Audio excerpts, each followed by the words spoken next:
یہ فیشسٹ حکومت جو ہے یہ اپنے ہوش و سو یہ لوگ تو پولیس کی وردیوں میں ایک قسم کے ڈکیت بیٹھے ہوئے ہیں، اور یہ میں یا آپ نہیں کہہ رہے ہیں، یہ عدالتیں یہ بات کر رہی ہیں۔ تو یہ مجھے افسوس سے کہنا پڑتا ہے کہ پولیس کی پرفارمنس 0/0 رہی ہے۔ پاکستان اس جدید دور میں سوشل میڈیا کے بغیر ترقی نہیں کر سکتا، اور ہم لوگ ڈیمانڈ کرتے ہیں کہ بغیر کسی obstruction، بغیر کسی بلاکیج کے ان سائٹس کو واپس بحال کیا جائے۔ یہ ایگزیکٹ انسٹنسز، یعنی کہ یہ ایگزیکٹ وہ کون سے موقع تھے جہاں پہ آپ نے دیکھا، یا وہ کون سے جگہ تھی جہاں پہ یہ ہیومن رائٹس ابیوزز ہوئیں۔ کل پاکستان میں مختلف شہروں میں ہمارے پرامن احتجاج ہوئے، اور وہ احتجاج پاکستان تحریک انصاف کی کال پہ ہوئے۔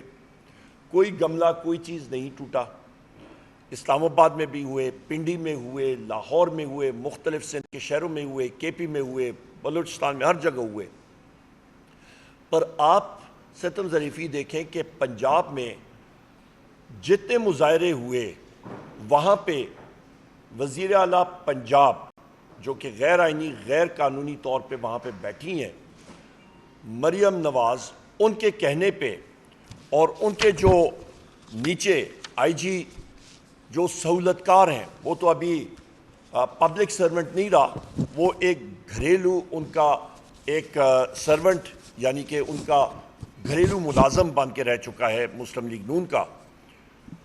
اس کا نام ہے ڈاکٹر عثمان۔ وہ اور ان کا جو سٹاف ہے، جو پولیس سٹاف ہے، انہوں نے پاکستان تحریک انصاف کے لیڈران کو اور ورکرز کے خلاف دہشت گردی کی ہے، اور اس پہ ہمارے بیرسٹر سلمان اکرم راجہ صاحب اور بیرسٹر لطیف کھوسا صاحب، جو کہ نامور قانوندان، اور اس وقت ہمارے بیرسٹر کھوسا صاحب قومی اسمبلی کے ممبرز ہیں، ان کو اریسٹ کیا گیا۔ ہمارے تقریباً 100 سے زیادہ لوگوں کو اریسٹ کیا گیا، مختلف جگہوں میں ان کو لے کے گئے تھانوں میں۔ ابھی تک کوئی لوگ اریسٹڈ ہیں، کئیوں کے خلاف شدید قسم کے پرچے ہوئے ہیں، سیریس اوفینسز لگائے گئے ہیں، صرف اس لیے کہ وہ آواز حق اور سچ کی ہے۔ اسلام آباد پولیس نے مختلف پرچے کیے، سیریس ان پہ دفعات لگائے۔ کس لیے؟ بے نقاب ہونے چاہیے، اور آپ کے سامنے آنے چاہیے کہ کس طرح یہ انسانی حقوق کو پامال کرتے ہیں، کس طرح یہ سیلیکٹیولی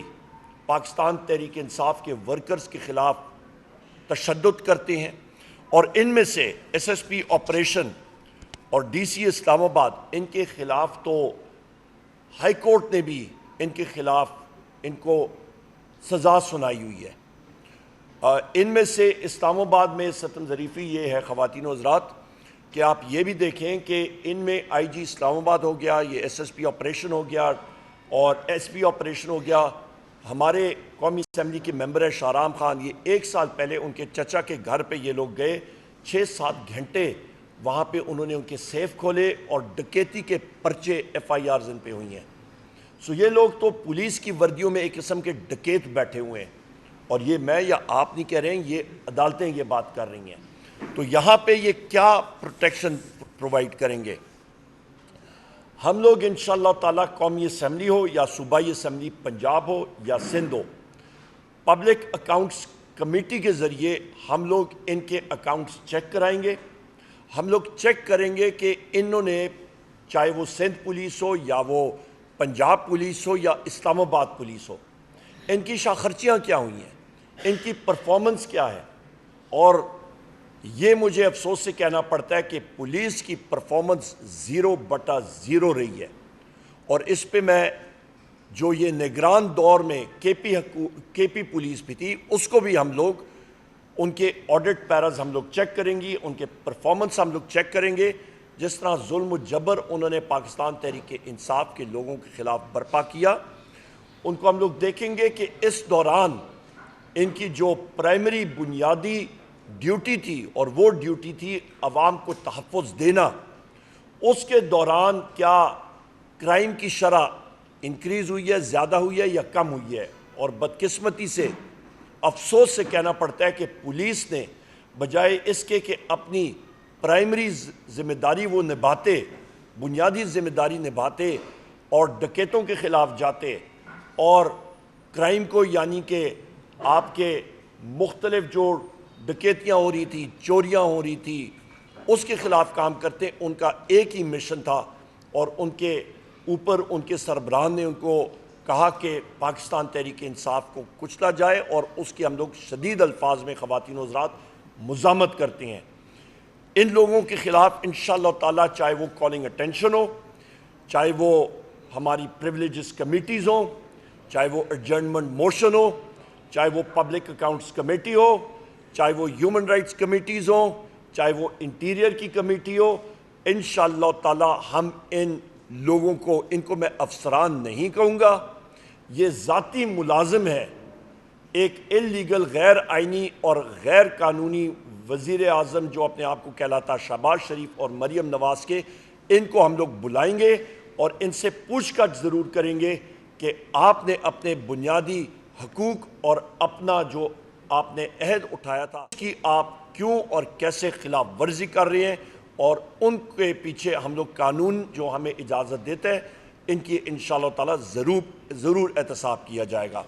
یہ آپ کے سامنے میں بات کرنا چاہ رہا تھا، اور آخر میں کہوں گا کہ یہ فیشسٹ حکومت جو ہے یہ اپنے ہوش و ہوا کھو بیٹھی ہے۔ سوشل میڈیا کے مختلف آپ کے پلیٹ فارمز، چاہے وہ فیس بک ہو، چاہے وہ ایکس ہو جو جس کو پہلے ہم لوگ ٹویٹر کہتے تھے، انسٹاگرام ہو، ان کی سپیڈز، ان کو بلاک کرنا وہ آج بھی وہ کر رہے ہیں، اور وہ خائف ہے کہ پاکستان کی نوجوان، پاکستان کے جتنے بھی لوگ ہیں سٹیزنز آف پاکستان، ان کو صحیح ٹائم پہ انفارمیشن اور خبر صحیح طرح نہ پہنچ سکے۔ ہم لوگ اس کی شدید الفاظ میں مذمت کرتے ہیں۔ پاکستان اس جدید دور میں سوشل میڈیا کے بغیر ترقی نہیں کر سکتا،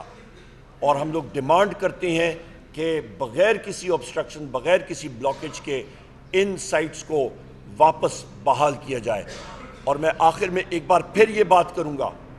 کہ ہماری پرائمری رسپانسبلٹی یہ ہے، ہم لوگ قومی اسمبلی میں ہوں یا صوبائی اسمبلی میں، ہم لوگ انشاءاللہ تعالیٰ قانون کے ذریعے اپنے محبوب قائد اور وزیر اعظم پاکستان عمران خان صاحب کو، بشرا بی بی کو، مخدوم شاہ محمود قریشی صاحب کو، چودھری پرویز الہی صاحب کو، اپنی خواتین ممبران اور ورکرز جو پابند سلاسل ہیں، اور ہمارے مرد حضرات اور لیڈرشپ اور ہمارے ایکٹیوسٹ جو پابند سلاسل ہیں، ان کی بازیابی کے لیے حتی الوسع ہم لوگ کوشش کریں گے کہ وہ اپنے خاندان کے پاس واپس جلد از جلد ان سے مل سکیں۔ اور یہاں پہ میں یہ بھی کہتا چلوں کہ بشرا بی بی کو جو فیسلٹیز دی جانی چاہیے وہ ان ٹوٹو، وہ کمپلیٹ فارم میں دی جانی چاہیے۔ ان کا گھر یا سب جیل ڈکلیئر کیا گیا ہے، ان کو ایک چھوٹے سے کمرے تک محدود کیا گیا ہے جو کہ ہیومن رائٹس کی وائلیشن ہے۔ ان کا کھانے کا مسائل ہے وہ ابھی تک حل نہیں ہوئے ہیں، اس کی ہم لوگ شدید الفاظ میں مذمت کرتے ہیں اور ڈیمانڈ کرتے ہیں کہ بشرا بی بی کو آپ عمران خان صاحب کی کمزوری نہ سمجھیں۔ بشرا بی بی الحمدللہ ہمارے محبوب قائد وزیر اعظم پاکستان جناب عمران خان صاحب کی طاقت ہے۔